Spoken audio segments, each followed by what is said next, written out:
Hello everyone, welcome to another webisode of Crypto Corner. Today I'm going to be talking about ICOs, airdrops, hard forks. What are they? In simple terms. Stay tuned.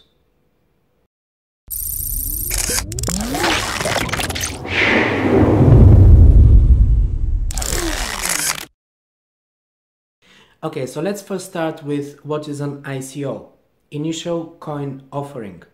Initial coin offering is very similar to what we have with stocks, with companies that go public, that are launched on the stock exchange, and before that they do initial public offering, where they're basically selling stocks to investors at a much lower rate than what is the estimate of the company. Now there's also very big differences with ICOs and IPOs, in a sense that IPOs are a stock market that's regulated. Crypto market, however, largely unregulated, so there's a lot of frauds, a lot of scams happening on this market, and you have to be very careful when you are getting into an ICO. ICOs became very popular in 2017. It was definitely the year of ICOs. There were too many created and a lot of them were not very successful. So, as I said, be careful when you're getting into an ICO. There are a lot of things to consider when you're making your choice. You need to make sure that they have a GitHub or at least a Reddit and Twitter account and maybe a Discord chat, so that you can see what is the community and you can interact with community. They have to have a community as well to start with.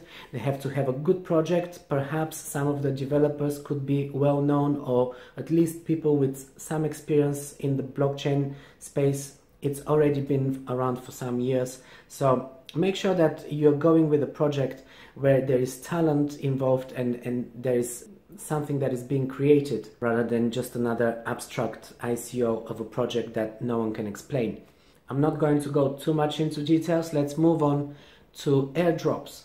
Now, airdrop is used in ICOs very often because an airdrop is basically free tokens that are being gifted. And there are many different ways to do airdrops. One of them is when you create a hard fork, which is what I'm going to explain next. But first, let's look at what are airdrops. It's basically free money. These are tokens that someone is creating, and instead of selling them, they're giving them away. A lot of the times it's as a form of a reward for people doing certain activities, like maybe tweeting about something, promoting something. Sometimes you get free tokens just for signing up for a website, opening an account with the website. And it's usually not a great amount of tokens, but it is still a good incentive for people to get involved. So this is a very easy way for a new project to attract attention, to get customers, to build a community, and to really get onto a good start. This is what an airdrop is. Why is it coming with a hard fork?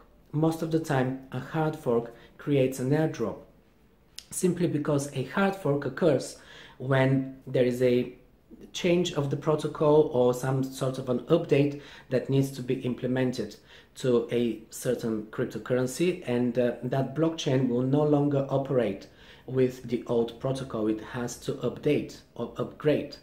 And if part of the community is not willing to upgrade and they continue to mine the old version of the coin, that basically creates two blockchains. It splits the coin into two. And you have two versions of the coin. Both of them are sharing the same history of the whole blockchain up to the date or the block height of that fork. And from that point on, they go separate ways because they have now different software that they're using, or one software is with a slight change, but it's enough of a change so that the other protocol cannot read it. Therefore, this is a hard fork. Therefore, you have the split. And when you have the split, with your private key, you can access coins on both blockchains, simply because they share the same history. So all of the coins that were already on the blockchain before the fork, they are valid. And when you have the fork, both of the blockchains have that history. Okay, so this is in very simple terms what is a hard fork, an airdrop, and an ICO. I hope this is helping you, and if you found value in this video, please share it with other people and leave me a comment below the video. Also, feel free to subscribe to this channel because I'm bringing more great content very soon.